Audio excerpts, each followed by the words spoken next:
गौतम बुद्ध की एक प्रसिद्ध कहानी है जो यह सिखाती है कि हर समस्या का समाधान हमारे भीतर है। इस कहानी के माध्यम से उन्होंने दुख, पीड़ा और संसार की अनित्यता, अस्थायित्व को समझने का तरीका सिखाया। किसा गौतमी नामक एक महिला थी जो बुद्ध के समय में रहती थी। वह अपने पति और छोटे बेटे के साथ खुशी खुशी जीवन व्यतीत कर रही थी। लेकिन एक दिन उसका एकमात्र बेटा अचानक बीमार पड़ गया और उसकी मृत्यु हो गई। किसा गौतमी के लिए यह घटना असहनीय थी। वह अपनी बेटे की मौत को स्वीकार नहीं कर पाई और सोचने लगी कि वह उसे फिर से जीवित कर सकती है। दुख और निराशा। अपने पुत्र के शव को गोद में लेकर किसा गौतमी गांव-गांव घूमने लगी और हर किसी से प्रार्थना करती कि कोई उसे उसका बेटा फिर से लौटा दे। गांव के लोग उसे सांत्वना देने की कोशिश करते, लेकिन कोई भी उसे उसकी खोई हुई संतान वापस नहीं दिला सकता था। लोग उससे कहने लगे कि यह जीवन की सच्चाई है और मृत्यु का कोई इलाज नहीं है। किसा गौतमी को किसी ने सलाह दी कि वह गौतम बुद्ध के पास जाए। उसने सुना कि बुद्ध बहुत बुद्धिमान और दयालु हैं और शायद वे उसे उसकी समस्या का समाधान दे सकें। इस आशा के साथ वह अपने बेटे के शव को लेकर बुद्ध के पास गई।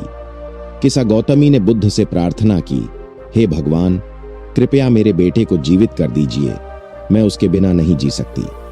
बुद्ध ने उसे शांतिपूर्वक सुना और फिर बोले, मैं तुम्हारे बेटे को पुनः जीवित कर सकता हूं, लेकिन पहले मुझे तुम्हें एक छोटा सा काम करना होगा।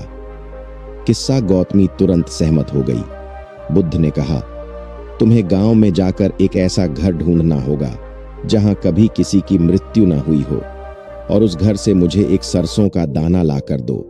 किसा गौतमी को लगा कि यह आसान काम है।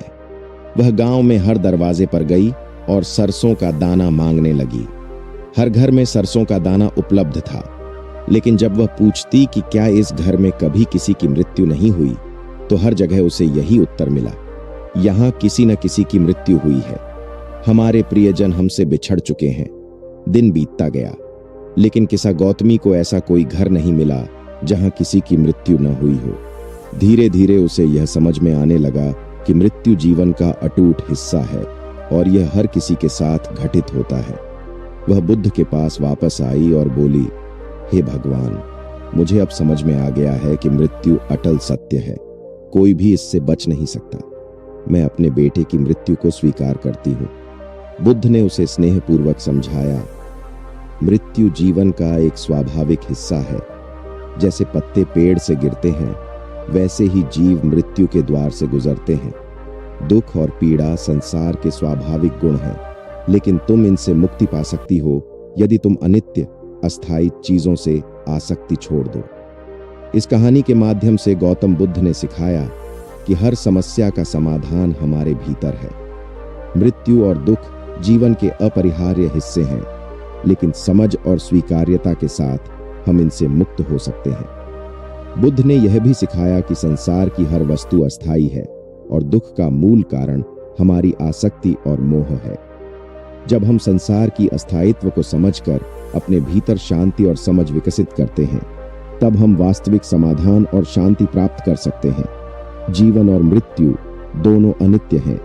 दुख और पीड़ा का कारण हमारी आसक्ति और मोह है।